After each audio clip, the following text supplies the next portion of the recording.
النهارده هقول لكم حدوتة ال5 جنيه. كان يا مكان كان أحمد ولد شاطر بيلعب في يوم الرياضة. انتوا عارفين كنا بنتكلم عن الرياضة دلوقتي. كان بيلعب رياضة في حصة الرياضة في المدرسة. كان بيلعب كورة، وهو بيلعب كورة لقى جنب الجون 5 جنيه.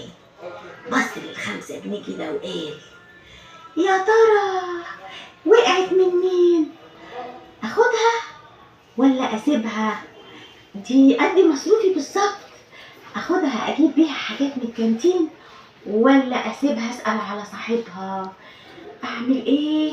وفضل يفكر في ال5 جنيه طول ما هو بيلعب، والحصة لسه ما خلصتش، لكن هو بيفكر يعمل ايه في ال5 جنيه، ياخدها يجيب بيها ايه؟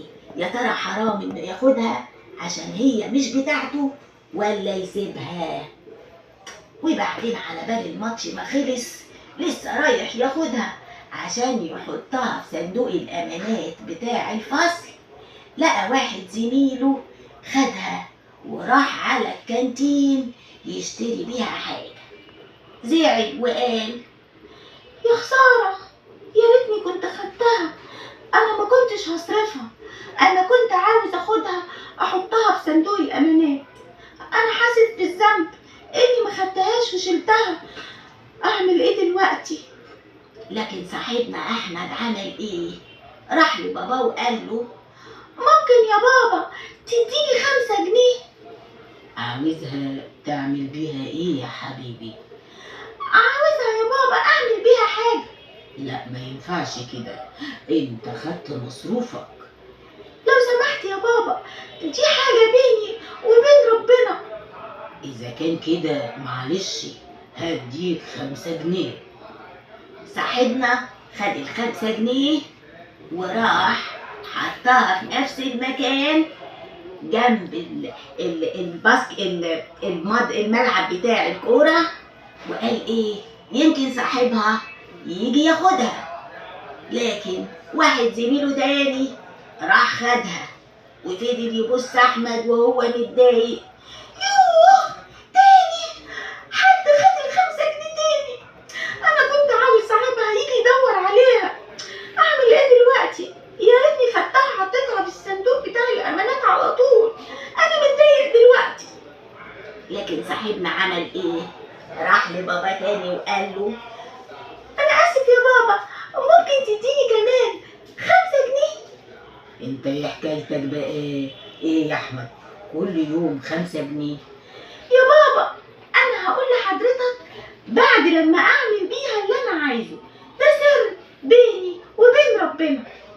صاحبنا خد ال5 جنيه من باباه وراح على طول على الصندوق بتاع الامانات وقال: احسن طريقة احطها على طول في الصندوق عشان محدش يجي ياخدها، واكيد المستر هيسأل ويقول مين وقع منه 5 جنيه في الملعب.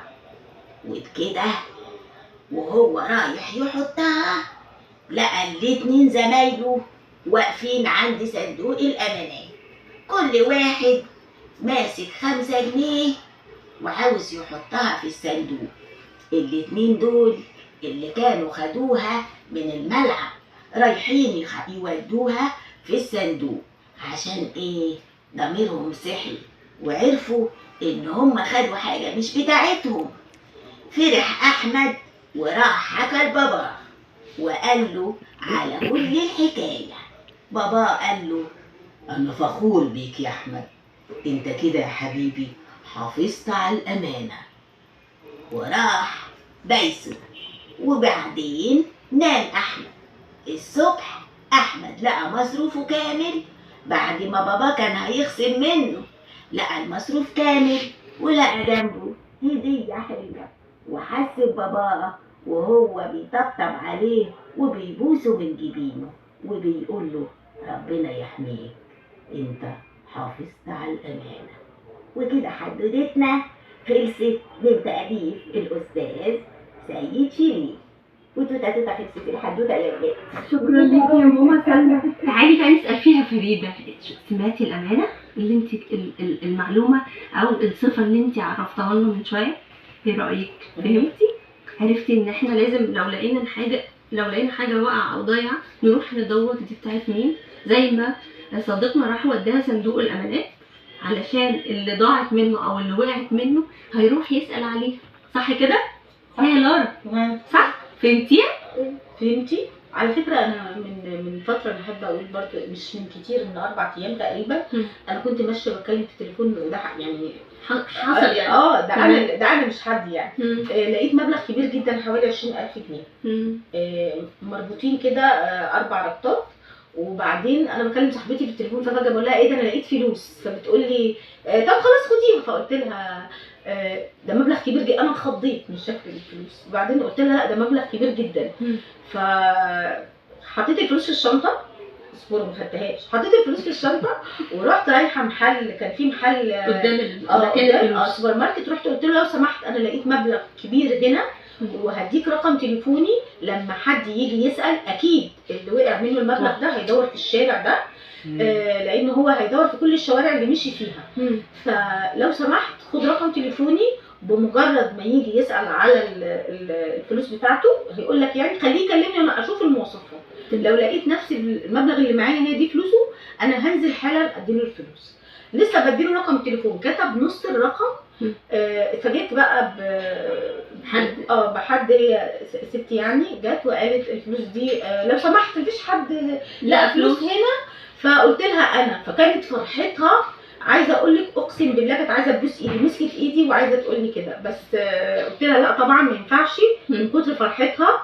فالانسان لما بيكون ضايع منه حاجه وحد بيلاقيها بيفرح اللي قدامه جدا، وما ينفعش حد ياخد حاجه حد، يعني هو هيسال بكل طريقه ازاي يوصلها لاصحابها. واحنا دلوقتي بقينا عندنا ارقام تليفونات، اللي يلاقي حاجه ياخد الحاجه معاه ويسيب رقم تليفون في اقرب محل وفي اقرب مكان، ويقول له لو حد سال على المبلغ ده او على الحاجه دي خلاص يعني اتصل بيا. وانا عملت الحكايه دي قبل كده برضو، شاطره ماما، شاطره.